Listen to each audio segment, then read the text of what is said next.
So many of you have been asking for my new sensitivity settings, and finally, the wait is over. In today's video, I'll be revealing my latest Bloodstrike sensitivity, and trust me, it's one of the best sensitivity settings you'll ever use. It can seriously improve your aim and make your gameplay feel like you have aimbot. So without wasting any more time, let's get right into it. And guys, as you know, Bloodstrike has recently collaborated with One Punch Man, and they have released some amazing new collaboration skins. If you want to unlock them without breaking your bank balance and save a ton of money, then you should definitely use Kardz. I personally use Kardz regularly whenever I top up my Bloodstrike Gold, because it offers the cheapest prices on the market. If you are a new user, you can also get some insane discounts on your first purchase. You can literally get 5,800 gold for just $38, which is honestly an incredible deal.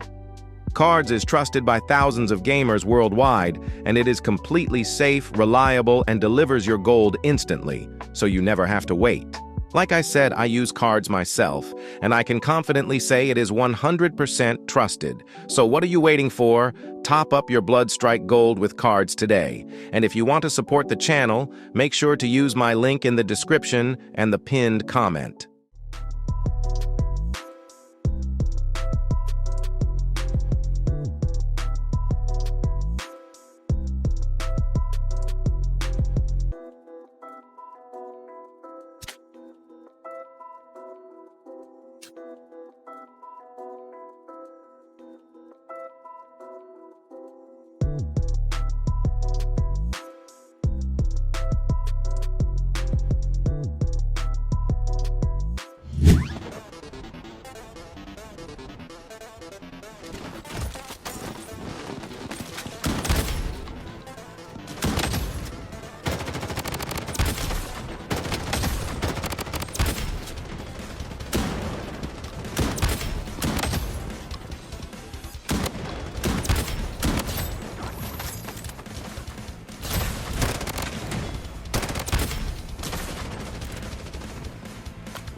So yeah, I ended that match with 39 kills in solo versus squad. Let me know in the comments if you enjoyed the gameplay and what you think about my sensitivity settings. And that's it for today's video. If you enjoyed it, make sure to leave a like, subscribe, and turn on the notification bell so you never miss another Bloodstrike video. Thanks for watching, and I'll see you in the next one.